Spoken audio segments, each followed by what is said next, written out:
Stack it up, making that money, rain on me. Making that money, living that dream. Making that money, rain on me. Hey everybody, welcome to the Innovative and Friends podcast. This is our first edition. I'm Adam Rees. And I'm Pete Fournier. And we're excited to be here. We've been working on this for quite a while, Pete, and it's exciting to finally kick it off and get it going.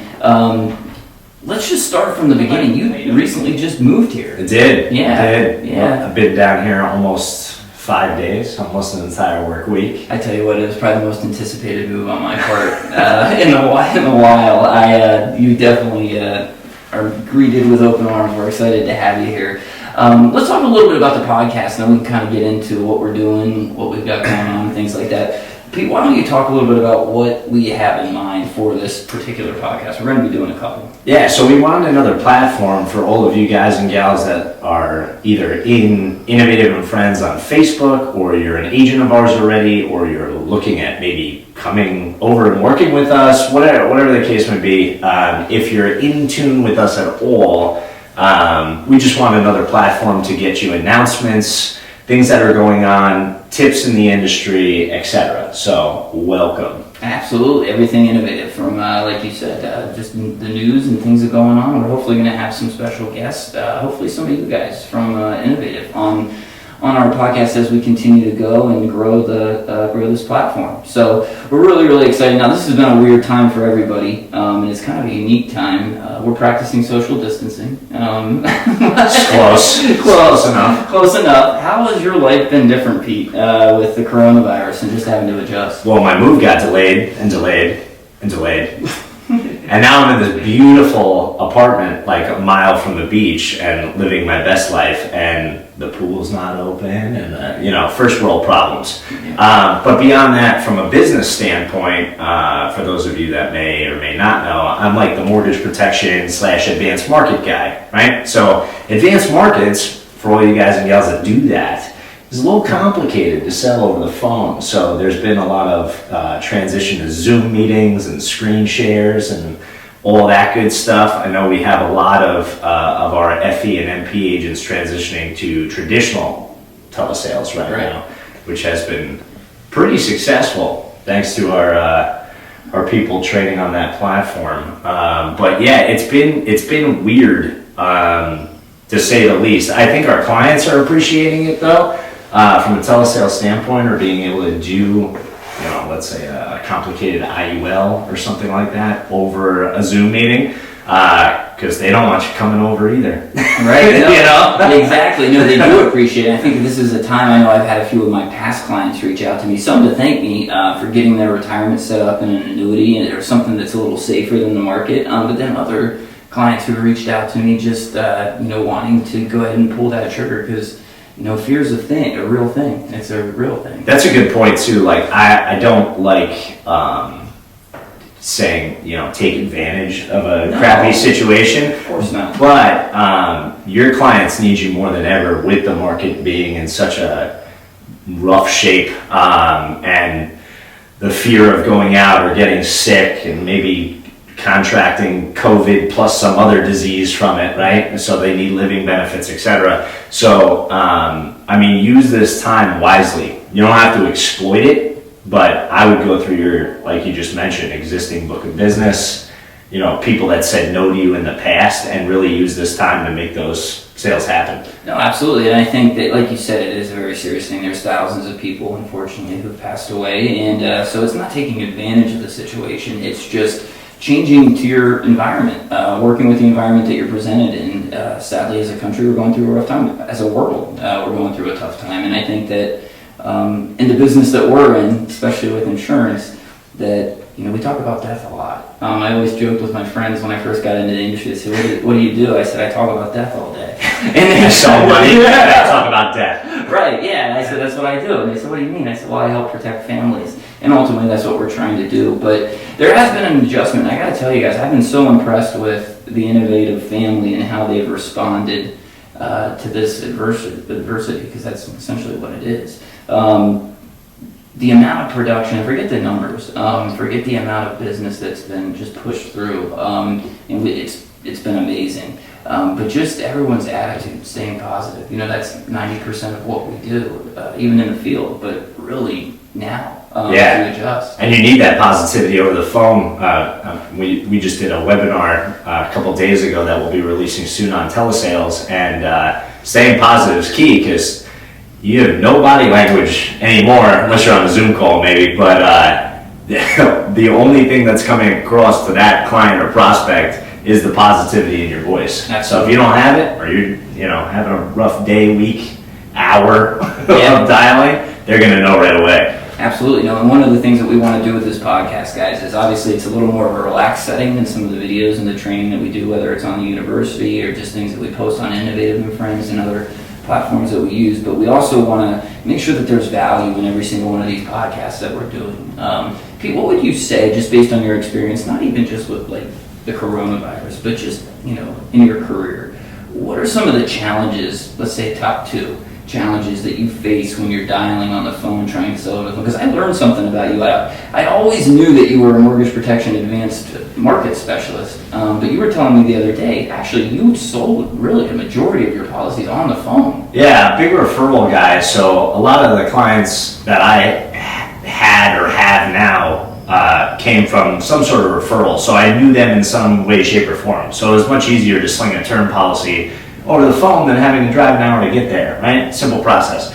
But I think if we're talking about like the top 2 problems that whether you're used to it and you're going through telesales and you've been doing it, for the past decade and this is nothing new to you, or you're brand new to it, the problem that agents always face, one, is like productivity, right? So I would say make sure that you're consolidating your activity heavily. I would not personally be on the phone an hour and a half, 2 hours a day, 7 days a week. Right. It's just mundane, it's unproductive, you're not putting enough hours in, and like we all know, you're gonna get beat up a little bit over the phone, right? So if those no's come to you, because the numbers always play out, let's say the average closing ratio is like 25%, right? All of those no's come Monday through Friday, and then you get all your yeses on Saturday.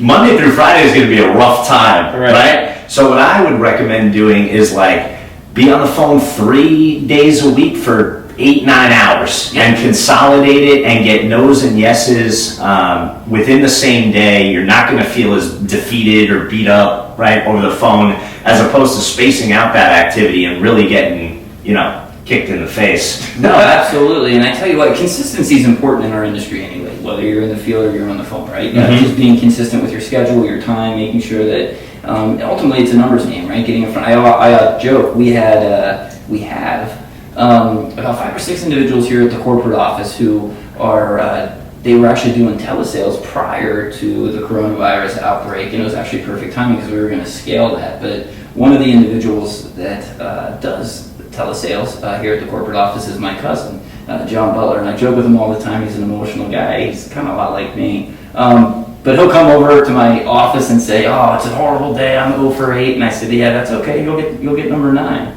And sure enough, like I'm Nostradamus or something, he'll come over and say, "You were right. I just got a $400 a month deal or a $200 deal." So it really is just about consistency. Yeah, the numbers always play out. So remember that when you're dialing. I know it can be boring and make your setting fun. I would get a standing desk. I would dial on my porch. I would, get some vitamin D from the sun. Don't stay cooped up in your basement dialing. So that's problem 1. Problem 2 is really the volume play or lack thereof. Like I would still be getting brand new leads. If you were on a steady lead flow, maybe from direct mail, or you had Facebook lead campaigns or something like that prior and you were working those in the field, I would still keep that running because you want those 20, 30 fresh leads a week. Yep. But I would go heavy volume on age leads, B leads, whatever you want to call them. Right? We're seeing, I would say, about a 2.5% to 3% top line closing ratio on B leads. So again, we want to provide you some value. This is going to be a little tough because I don't have anything to draw on. I'm a big doodler. But let's say you got 500 leads on hand, right? And I'll use my calculator on here. Sorry you guys can't see this, but say you got 500 B leads on hand. You're probably going to see about 2.5%, maybe 3% of those from the top down close. So 500 leads should turn in about 12.5, 13 sales for you. Just know that, right? So like 50% of those people might pick up, maybe 20%, but those numbers are going to play down to that. So if you know in your heart of hearts that if I have 500 age leads, whether they're final expense, mortgage protection, or a slew of both, you know I'm going to get at least 12 or 13 sales out of that. So do the math. You want 1,000 leads on hand, 1,500, or however much you need to stay productive. I say get the new leads still because they're fresh, they're easier to close, etc. But you don't want to just be getting new leads, because if you have 30 fresh direct mail leads, that's like 45 minutes of dialing. If that. Then what do you do? Right? Yeah. You call them 15 times a day? That sucks. Right. So make sure you're creating the volume play for yourself. So top 2 problems, consolidate your activity and make sure you got enough leads on hand. Listen, we preach it all the time, even in normal circumstances. Number game, number game, number game. Listen, if you go onto the university and you check out, I forget where, I think it's under both mortgage protection and final expense, when we talk a little bit about reverse engineering your numbers, right? Guys, the only difference between this and then what you do in the field is that it's a larger volume play. You just have to go through a few more in order to get to your destination. So after you spend a week on the phone, track your numbers. How many do you have to dial before you get a hold of somebody? Once you speak to somebody, what is your closing percentage on that? Then reverse engineer it with your goal, right? So if my goal is to make $1,000 a week or $2,000 a week, what does that look like? How many do I have to dial? And then obviously adjust your leader to that. Yeah, and you can make it a game for yourself. Like I used to know, it's bad that I say used to, but when I was in the field full time, I used to know like how much each referral obtained was worth. Like if I got 3 referrals in a house, that was at least $100 or whatever, right? I knew every dial was like $4 or something like that. So you turn it into a game, even if you get a no, that's $4 or $5, right? It doesn't matter because your breakdown's going to be that much better. Absolutely. You know? Yeah. So it's just about consistency, and then obviously ordering leads. Guys, at leadstore.net, make sure that you go there, because obviously we have been giving out free leads. We're going to continue to do that as long as we can. But like Pete said, it's always good to have a healthy mix in there as well. So leadstore.net, that's where you'll find all the leads and resources that we provide for that. So make sure that you check that out. Pete, why don't you tell us a little bit about, what I don't want this ever to turn into, because we're going to have guests on the show. Yeah. And listen, as much as we love hearing nice things about ourselves, all right, I think that is nice. That's not the purpose of my next question. One of the things that I always say to our leadership team and other people that we interact with, whether they're from other groups or not, is we want to know what we do right and what we do wrong, so that we can get better. Yeah. Not because we need a pat on the back or because this is a love fest or anything like that. But you've been with IFG now for a little while. What are some of the qualities that you've seen at IFG with our agents? Let's talk about our agents, because they're the ones that are the lifeblood of what we do. Yeah, I think you guys have been killing it. Like I'm relatively new to the family. I started here in about June-ish, I would say. And finally, I'm at home office. It took a little while, right? I would say like one is like the integrity of our workforce, like bar none compared to anything I've really seen in the industry. You guys kill it from just a pure integrity standpoint. You're doing right by your clients. Managers are doing right by their agents. It's really nice to see, for lack of any other phrase I can use. But it's really positive, and I appreciate everything that you guys do for both your clients and your agents, because it makes our jobs a heck of a lot easier. And 2 is really the positivity and camaraderie. IFG is really a family. We may be on separate teams or in different downlines or hierarchies or whatever, but everybody wants everybody else to succeed, which I think is really, really important in an organization. Yeah, the selflessness that you see, especially in times like this, but even in normal times, I always say is kind of the difference. There's so many individuals within IFG, whether it's some of our top agency owners like EJ and Dina or Ricky Ballard or Waylon or you name it. I can go down the whole list. I won't, because I'll forget somebody. Just not only the integrity, but the willingness to help without any financial gain is something that always kind of surprised me. I came from a marketing world before I got into insurance, and then obviously before IFG, and it's not a slam on the company that we had. It's just it didn't exist like it does here. It truly does feel like a family, and just like any family, we fight, we argue, we have our disagreements.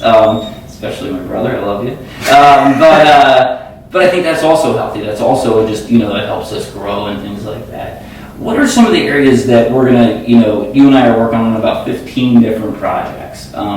You want to talk about some of the things that we're going to be doing? We launched a university. Yep. We're going to be continually adding to that. Do you want to talk just a little bit about what the future holds here? Yeah. So, I mean, based on what we just talked about, that was a pretty good segue in terms of everybody wants everybody else to succeed, but there is that underlying factor of there's no financial gain for certain people.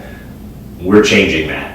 So a project that we've been working on for almost the past year, or at least I've been working on for a year and they've been working on before I even arrived, was that elimination of that hierarchy restraint of if me and Adam are on separate teams and he asks me a question, I ask him a question, and neither of us override each other, right? Obviously we want everybody to win, but how far does a manager take that's not overriding somebody and that's not a member of the corporate team, right?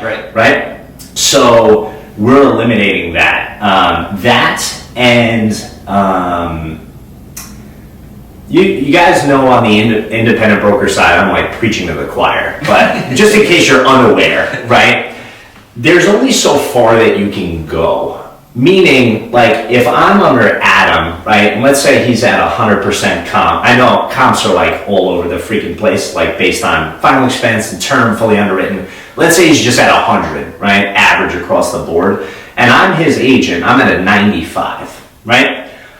Realistically, I'm stuck. Yep. Right? I may love Adam to death, and he's the greatest manager on the planet, but I can never be Adam unless I leave Adam's team, I go somewhere else, I leave Innovative, which I don't want to do, or Adam turns into the nicest human on the planet, which I would never advise him doing. Which I am. Right. and brings me to his level, and he loses all of the financial gain of training me, my team's production, etc. Take that one step further now, multiply it out, 6, 7, 8 layers deep. You may have people at 50, 60, 70% comps, which is totally cool, but all those people are stuck because the people in between can't move up and the top line manager can't go anywhere, right? We want to get rid of that too. So we want to make sure that everybody's financially rewarded for the help that they provide to everybody else. And 2, we never want to lose an agent or have an agency manager lose an agent, right? We don't want them to leave IFG, but we also don't want that manager to lose them, quote unquote, ever again, right? We have crazy good retention. I didn't believe it when I first interviewed, but our agent retention is ridiculous. But we want to keep that. So there's a project, and we're probably rolling it out this month. Don't hold me to that, but probably this month, where we're eliminating both those things. The non-financial gain of people helping people, right? Oh God, I can't believe I said that. I know, right? It makes sense though. And the hierarchy restraint of we don't want anyone to be capped out. Right. You know what I mean? Right. No, and then listen, one of the things that I will say about my brother, and really, I think it might be a Rees Street, I don't know. But anytime you tell my brother, Josh, or Ryan, or myself, or anyone in leadership, honestly, here at IFG, that, listen, this is the way it's been, this is how it's always going to be, there's nothing that you can do to fix it, all of a sudden the red flag goes up, right? And we start getting to work. And listen, just like any program, there's good and bad, but I'm really, really excited. I think one of our next, on probably the next podcast that we do, hopefully, depending on schedule and all that we'll have Tyler, my brother, the owner of IFT, on to explain the program in detail along with you. You've done such a great job. I know you've been showing it to some of our main groups and things like that over the course of the last few months. And guys, like I said, one of the things that I always joke about, and it sounds a little cliche, Innovative really truly isn't just the name of the company. We are constantly trying to innovate not just our organization, but obviously the industry as well. And it's kind of in a little bit of trouble. We stepped on some toes along the way, all right? But hey, listen, disruption's not a bad thing as long as you're disrupting with the moral and ethical code that you've always had. I think that's it's a positive thing. So we're really excited to show that more in detail to you guys on the mass level. And the partnership program I think is really going to change not just how we do business here, but I really think it's going to change the industry and really truly make it even more of a family here at IFG than it already is. I agree. So absolutely. So if you were to give one piece of advice, Pete, to an agent, whether they're doing telesales, whether they're growing an agency, if you could give one weekly tip this week, what would you tell somebody to focus on as they're continuing trying to grow either their organization or just grow professionally as an individual, but being limited to the circumstances that we're facing? Yeah, so I think from here on out, this is probably, unless you've been in the industry a while, I mean, I've been in it almost 10 years, I've never seen a more adverse market to be selling insurance in than right now with this pandemic. So I would encourage all of you guys to truly keep an open mind, whether it's transferring over to telesales or selling a new product or learning a new portion of the industry. Maybe you know nothing about annuities, and now that the market's in the crapper, you want to learn about annuities, right? Do that stuff before stuff like this happens. Right. So that way you're prepared to get there. We all run, we stay in our lanes, field people stay in the field, telesales people do tele, final expense stays with final expense, Medicare stays over here, right? We're all kind of siloed in what we're good at, which is important, but it's also important to slightly branch out. I think of all of the poor restaurant owners right now, or truck drivers, or delivery people, or whatever, right? Losing their jobs, getting laid off because that industry doesn't allow them to be nimble. Right. Ours does. You just have to take it upon yourself to do it. And the ones that do are going to survive through little blips on the radar like we have right now. And I don't want to underplay how serious the pandemic is, but it's just a small hurdle. Those that don't adapt will ultimately maybe fail out of the industry or have hard times, at least financially right now. But those of you that kept an open mind, set aside some time to grow during the week, right? Whatever it is, 2-3 hours a week of self-study on a new product, service, etc. You guys are going to flourish in these troughs in the market, So that would be my piece of advice. Just keep an open mind, stay nimble, and make sure you're doing it prior to catastrophe. Absolutely. No, one of the things I would say if it was going to be my tip of the week is, guys, take that script. We talked about this in our webinar, right? Take that script and make it your own, all right? There's a lot of times where you'll go into a house and it's a lot easier because you're face to face and you're trying to build that rapport. It's a lot easier, it's a lot more relaxed of a situation. On the phone, you've got this much time to really take advantage of your opportunity. Learn the script. It's very important that you know every single thing that you're supposed to hit. But don't try to be me. Don't try to be Pete. Don't try to be Chris Lewis. Don't try to be any of Take that script and make it yours, all right? The best thing you can do is take that personality that you use when you're in the home and have all the success with, and try to apply it to on the phone when you're doing telesales. I was talking to an individual who's got a lot of telesales experience, and he was telling me, he's like, listen, if nothing else, this is also great practice for when we do get back to normal, because normally the first step in the process with insurance is that you have to be on the phone reaching out, setting appointments. So once you guys master the telesales part of this,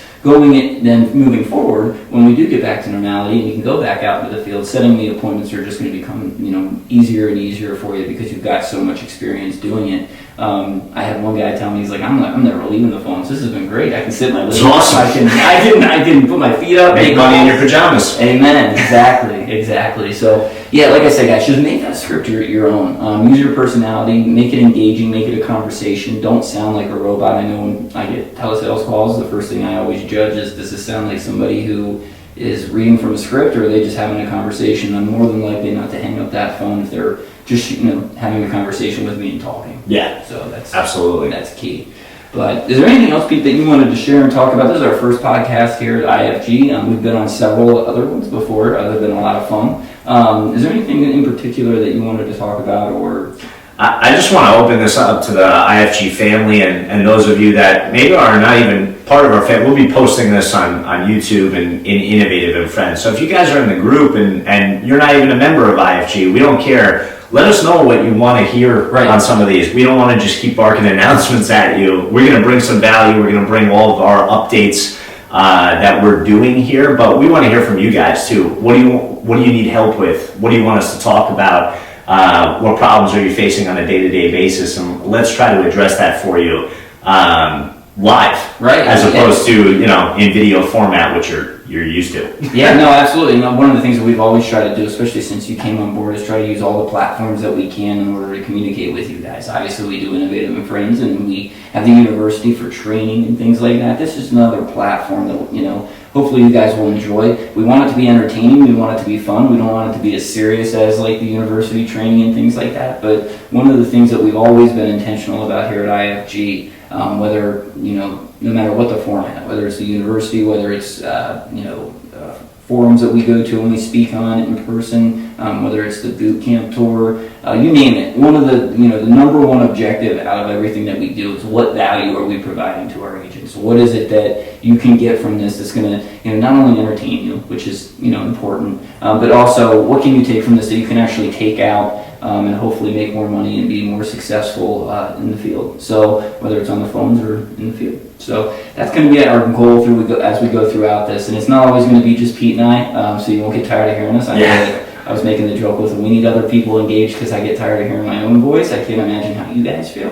But we've got some really big announcements coming up next week as well. I'm really excited. I want to talk about this just briefly. Sure. It's not sales related, but one of the things that I know from my personal story, and I don't know how many of you know my personal story and how I've gone up and down, and literally 16 years ago living in my car, and we're not going to get into all that today. And if you want, you can YouTube it. You'll see me speak about it. That's fine. But the reason I bring it up is if we go back in our lives, and it doesn't have to be that dramatic, right? It doesn't have to be you were addicted to drugs and you were living on the streets and things like that. But we've all had struggles. We've all had, really tough times. And if you look back, I'd be willing to bet that there's been certain individuals in your life who've really kind of transformed who you are, picked you up during those times, put you in the right direction, and really changed your life. And the reason why I'm bringing this up is you're going to be seeing probably over the weekend or early next week an announcement being made. One of those individuals who I always credit for me even being alive is going to be working with IFG. He's going to be working with us in a different fashion. His name's John Ritter. He's going to be working with us as a spiritual advisor. Trust me, I'm not necessarily the most religious person in the world, but I think that when you're talking about really developing an individual, it's not just professionally and personally, but there is a spiritual aspect, whatever that is for you. It doesn't have to be one certain thing. But I also think it's really important in times like this that we really, evaluate like who we are as people. How do we, what defines who we are? How do we adjust to these times? How do we deal with maybe some of the depression and the things that go along with being locked up in a house? I love my fiance to death. There's no one on this earth that I would be happier with, but 3 weeks in a house, man, I tell you what. I was talking to Meg, Pete's fiance, about this just the other day, and she's like, I love Pete, but yeah, we gotta get back to normal. Yeah, we gotta get back to normal. Corona plus unpacking is rough. It's gotta be really rough. But anyway, like I said, we're gonna be making that announcement. He's gonna be on our podcast, I'm sure, at some point. Like I said, just somebody who is one of the most genuine people, and somebody who I attribute a lot of my for me even being here talking to you guys today. And we'll get more into that when he comes on and we make out that rollout. But I just wanted to, preempt that. We'll be doing that early next week, hopefully. So, guys, Pete, if you don't have anything else, we're going to wrap this up. As always, guys, thank you so much for everything that you do.